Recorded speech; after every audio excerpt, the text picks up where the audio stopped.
Bom dia, quarto ano. Tudo bem com vocês? Espero que estejam todos bem. Espero que todos tenham tido aí um ótimo descanso, né? Um ótimo final de semana, um ótimo feriado e estejam todos aí prontos para mais uma semana.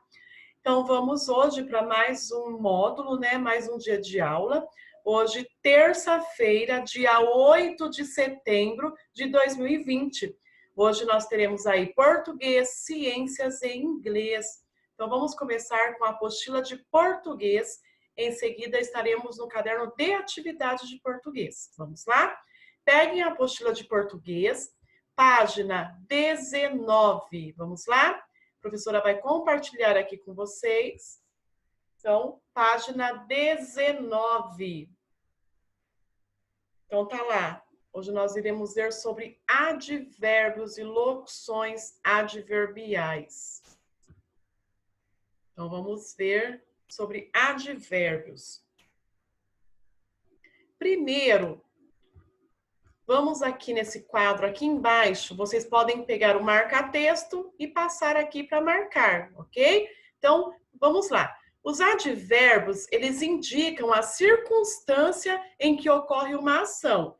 Então, é como se fosse, a gente viu que a palavrinha que indica uma ação é o verbo, né? Então, verbo é a palavrinha que indica ação, estado ou fenômeno da natureza. E advérbio, ela indica a circunstância em que ocorre uma ação. E podem indicar circunstância de tempo, de espaço, de modo, entre outras. E na próxima página, vocês também podem marcar aí com marca-texto.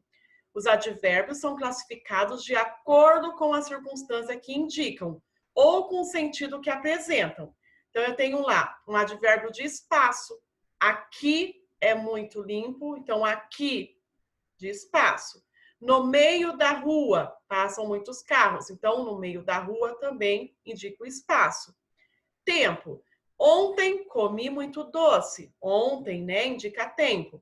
Na próxima semana vou viajar para fora do país. Então também indica um tempo. E o modo, abrir devagar o presente. Modo quer dizer assim, a forma como foi aberto. Então o presente foi aberto bem devagar. Abrir vagarosamente o presente.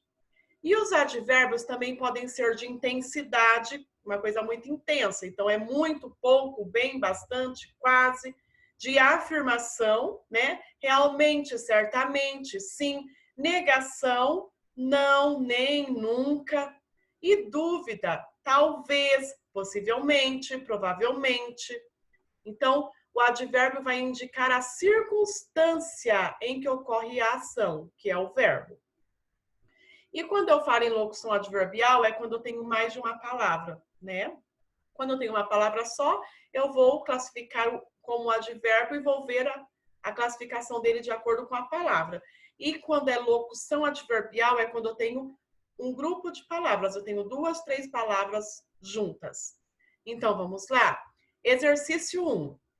Releia o trecho, então nós vamos aí na página 19, nós faremos até a página 22, ok? E depois iremos para o caderno de atividades.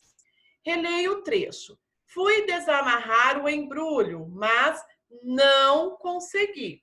Então, a palavra destacada, não, ela se refere ao embrulho ou a conseguir. Então, aí a palavrinha não se refere ao verbo conseguir, né? Então, não consegui. Então, está afirmando aí o verbo, por isso que a gente fala que é um advérbio. E aqui, no caso, é um advérbio de negação, porque ele não conseguiu. Então, assinala no conseguir. Letra B. O termo assinalado na resposta anterior, ele é um substantivo ou ele é um verbo? Um verbo. Então, conseguir é do verbo conseguir. Próxima página. Complete as frases utilizando um dos advérbios do quadro. Então, vamos lá. Teremos de refazer a maquete de ciências. Então, amanhã. Então, podem perceber que esse amanhã está até com letra maiúscula, né? Porque é o início da minha frase. Então, letra maiúscula. Amanhã teremos de refazer a maquete de ciências. Eu, nananã, enjoo quando viajo. Então, eu sempre enjoo quando viajo.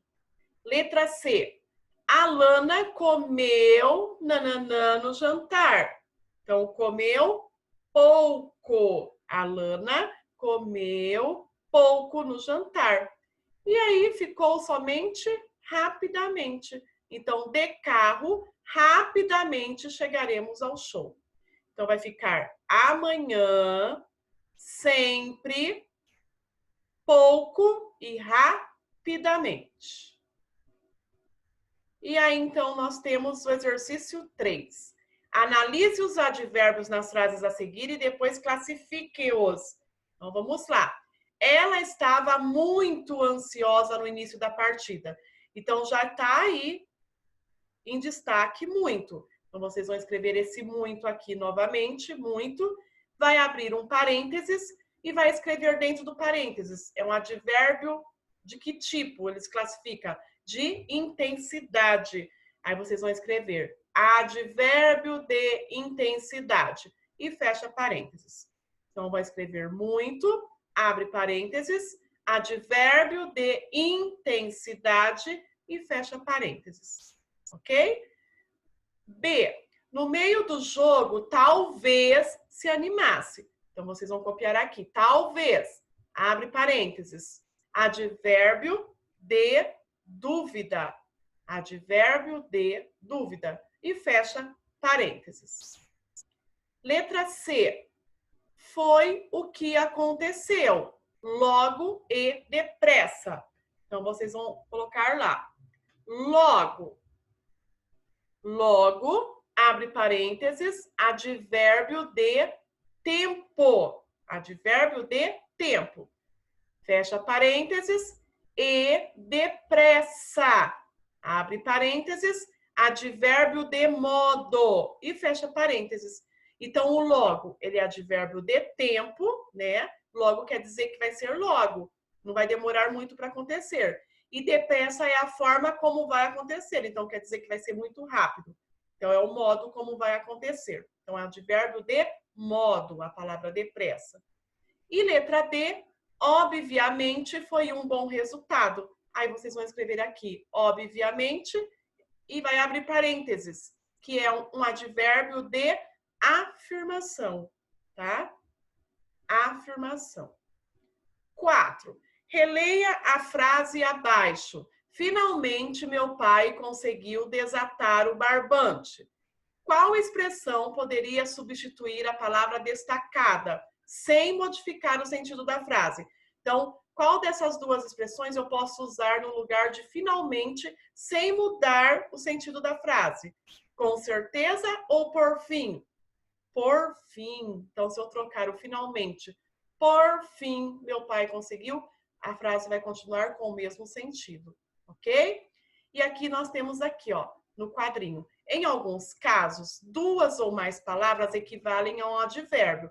São as chamadas locuções adverbiais. Então, aqui o finalmente, ele é um advérbio. E por fim, é uma locução adverbial. Foi o que a professora disse, quando eu tenho duas ou mais palavras, né? Então, aí vai ser uma locução adverbial. 5. Substitua as expressões em destaque por advérbios, mantendo o sentido original.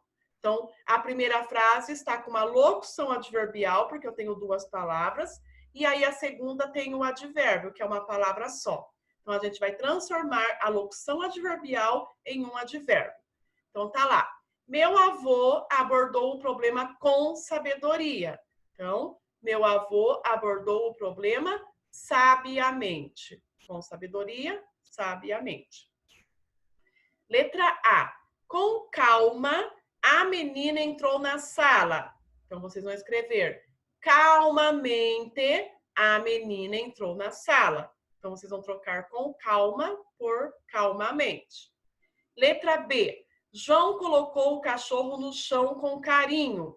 Então, vocês vão escrever novamente, né? Vão reescrever.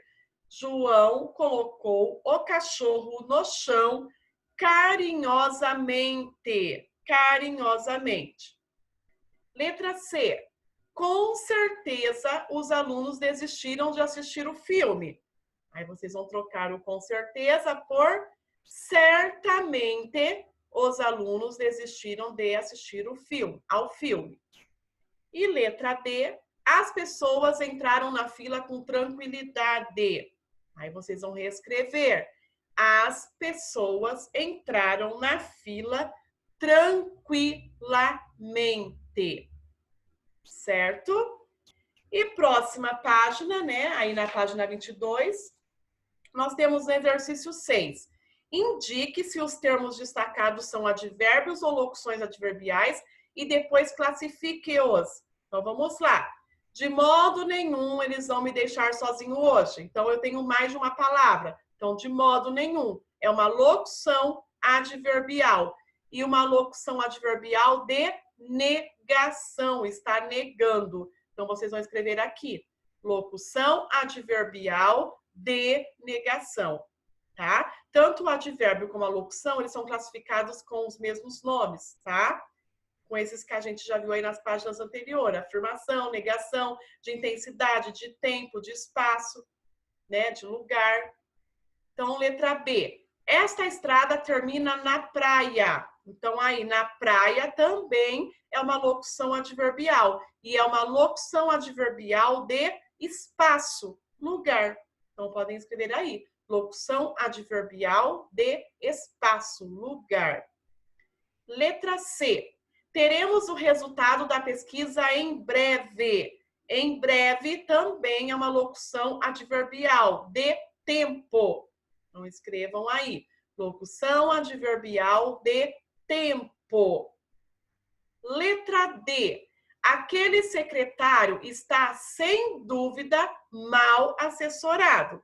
Então, vamos lá. Nós temos aí uma locução adverbial e um advérbio. Então, vocês vão escrever aí, ó. Sem dúvida, é uma locução adverbial de afirmação, tá? Afirmando com certeza. Então, locução adverbial de afirmação e advérbio. Então, o mal é advérbio. Advérbio de modo. É o modo como ele está mal assessorado. Então, locução adverbial de afirmação e advérbio de modo. E letra E, lembrou-se de lavar o tênis por dentro? Então, esse por dentro é uma locução adverbial de lugar, certo? E no exercício 7, vocês vão relacionar aí. Então, vocês vão relacionar letra A para advérbio ou locução adverbial de tempo, letra B para modo, letra C, lugar, letra D, intensidade, letra E, negação, F, afirmação e G, dúvida. Então, vamos lá? O garoto atendeu o cliente educadamente. Letra B, que é um advérbio de modo. Foi a forma como ele atendeu o cliente, educadamente, com muita educação. Então, B, letra B. Hoje meu irmão viajou. Hoje, então é de tempo. Então é letra A, advérbio de tempo, letra A. Meu gato estava no meio da calçada. Aqui eu já tenho uma locução adverbial e ela é de lugar. Então vai ficar letra C. Com certeza você será recompensado. Também é uma locução adverbial, porque eu tenho duas palavrinhas, tá? E com certeza é afirmação. Então aqui é letra F de afirmação. Possivelmente não teremos aula amanhã. Então esse possivelmente também é um advérbio de dúvida. Por quê? Possivelmente quer dizer que ele não tem certeza. Quer dizer, está meio a meio. Ele tem quase que certeza, mas não tem, então, essa afirmação. Então, é uma dúvida, possivelmente. É a mesma coisa de talvez, né? Então, é letra G. Não dê importância ao que os outros dizem. Então, esse não já indica uma negação. Então, é um advérbio de negação. Então, letra E. E os alunos estavam pouco interessados na aula de hoje. Pouco interessados. Então, é de intensidade. Muito pouco. Então, é letra D. Então, olha a ordem que vai ficar aí as letras, pessoal. Vamos lá no início. Então, vai ficar B, A, C, F, G, E e D, tá? Então, B, A, C, F, G, E, D. Então, essas são as letras que vai ficar aí. Certo, pessoal? E agora, então, nós vamos para o caderno de atividades. Vamos lá? Vocês vão abrir lá na página 12. Nós iremos fazer 12 e 13. Caderno de atividades. Deixa a professora também se encontrar aqui. Então, tá aí. Página 12 e 13. E depois nós vamos lá para a página 20 a 22, tá bom? Então, vamos lá. Página 12. Deixa a professora também encontrar aqui. Então, temos lá um gráfico, certo? A professora vai compartilhar aqui com vocês. Leia o texto acompanhado de gráfico. Então, o texto é sobre crianças brasileiras consomem mais frutas. Pesquisa revela o que os pequenos comem entre o intervalo das principais refeições. Frutas participam de 98,8% das composições dos lanches. No entanto, o consumo de açúcar ainda preocupa.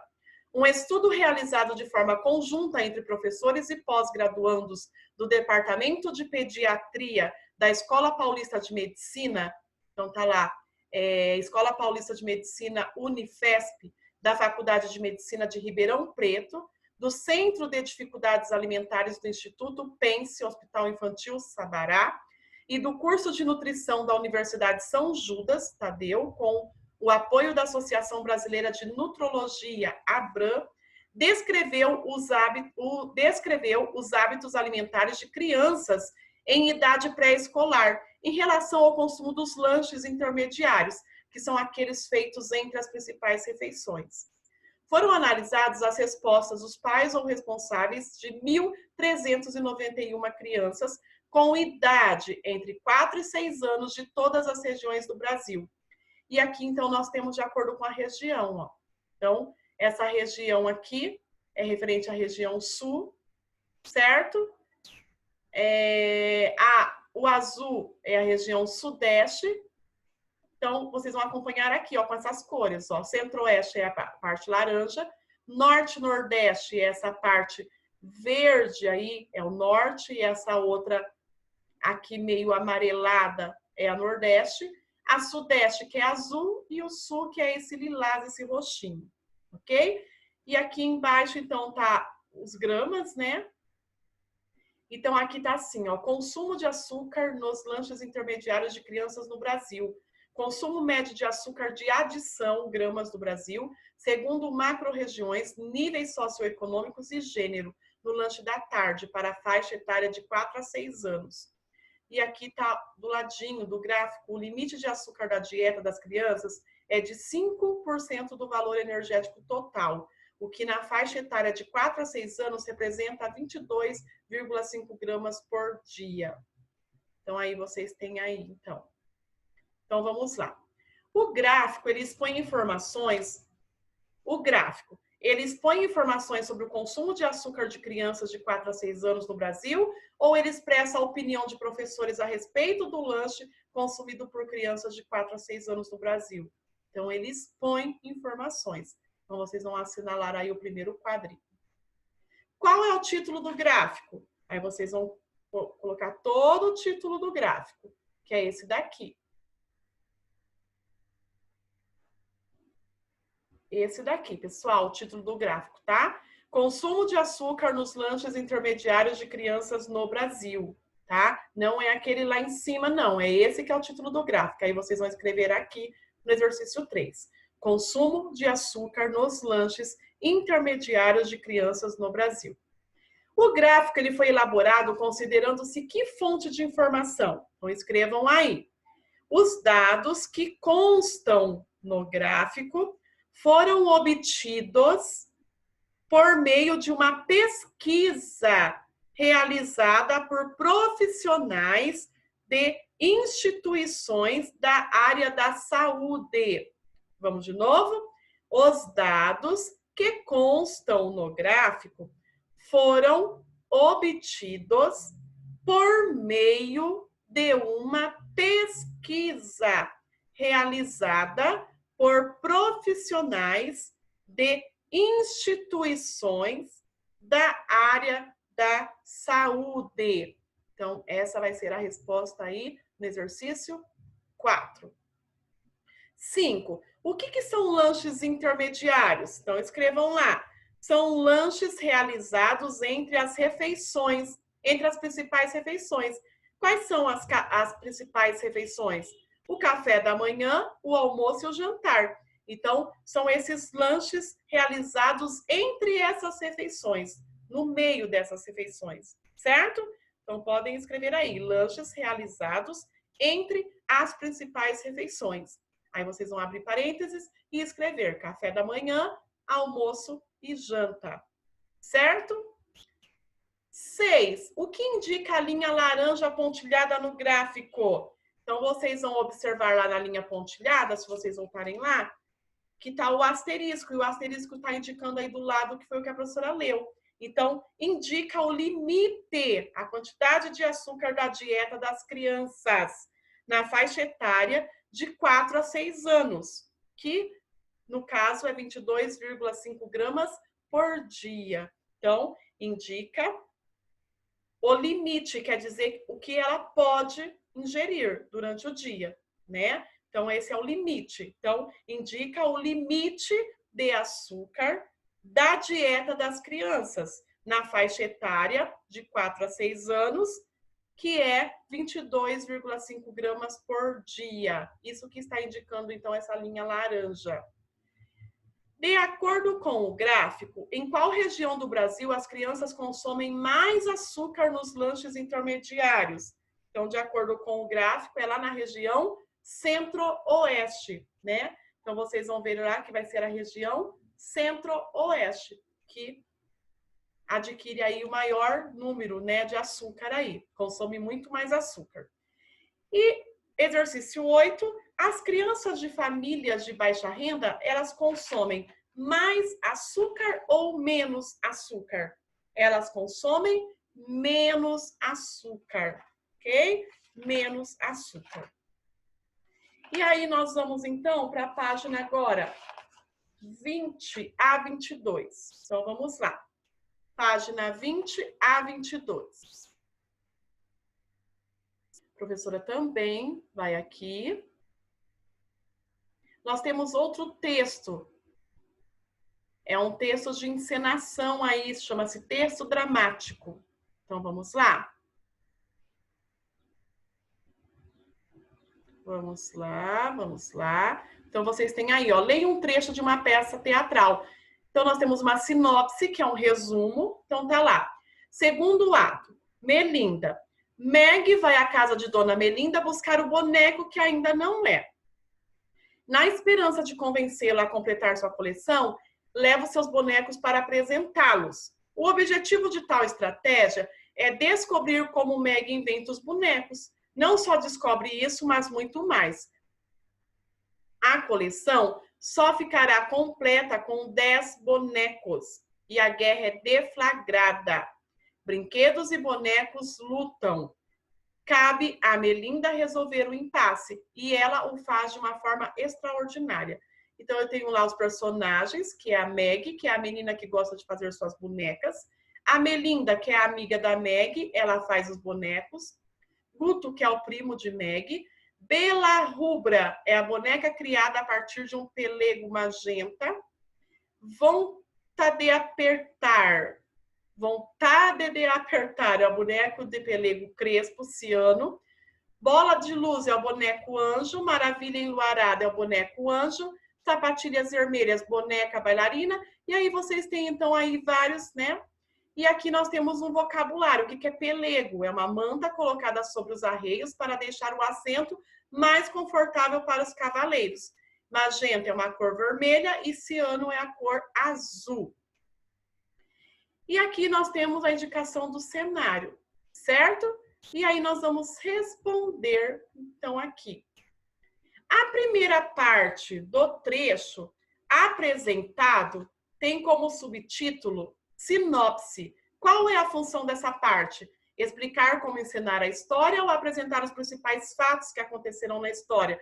Eu disse que sinopse é como se fosse um resumo, né? Então, aí é explicar, é apresentar, perdão, os principais fatos que acontecerão na história. Então, ele vai dar um resumo para você saber o que realmente vai acontecer na história. Que personagem aparecem no segundo ato? Então, vocês podem escrever aí. Cabelos Brilhantes, Esther, Melinda e Meg. Então, escrevam aí. Cabelos Brilhantes, Esther, Melinda e Meg. 4. O que há de fantástico nessa história? Então, o que tem de fantástico é que os bonecos têm ações humanas. Então, o que tem de fantástico? Os bonecos têm ações humanas. Eles agem como se fossem pessoas. Então, os bonecos têm ações humanas. 5. Todos os bonecos de pano apresentam as mesmas características? Não. São todos diferentes uns dos outros. Então, podem escrever aí. Não, eles não apresentam as mesmas características. São todos diferentes uns dos outros. 6. Qual é o cenário desse segundo ato? Então, vamos lá. Uma sala de jantar. E aí, vocês vão colocar aí 2 pontos para a gente falar sobre essa sala de jantar. Então, coloquem aí. Uma sala de estar, onde recebe as pessoas para se acomodar um pouco. Então, sala de estar. Aí coloca 2 pontos e vamos escrever. Tem uma mesa toda coberta com toalha, cadeiras, um balcão e um sofá. Então, escrevam aí. Uma sala de estar. 2 pontos. Vamos escrever o que tem nessa sala de estar. Uma mesa toda coberta com uma toalha, tem cadeiras, um balcão e um sofá. Isso que tem aí nessa sala de estar. E 7. Quais são as principais características do texto teatral? Então, ele apresenta, né, o teatro, ele apresenta personagens e cenário. Então, essa é a principal característica do teatro aí, do texto teatral. Apresenta personagens e cenários. Ok? Então, podem escrever aí. Apresenta personagens e cenários. E exercício 8, para finalizar, releia esta fala da personagem Esther. Bonecos de pano, brinquedos? Não. São partes alegres da vida de uma criança feliz. Que ideia esse trecho revela sobre a importância dos bonecos? Que os bonecos, os bonecos de pano, né, aí, eles são muito mais do que brinquedos. Eles são o quê? O que está escrito lá? Está falando, são partes alegres da vida de uma criança feliz. Então, são a alegria de uma criança. Então, eles fazem com que as crianças se tornem felizes. Então, escrevam aí. Os bonecos de pano são mais do que brinquedos. Eles são as alegrias das crianças, né? Eles são a alegria das crianças. Então, isso que eles são. Por isso que eles são muito além do que simplesmente boneco de pano, ok? E aí, então, nós estamos finalizando a nossa aula de português e iremos para ciências. Vamos lá? Peguem lá a apostila de ciências.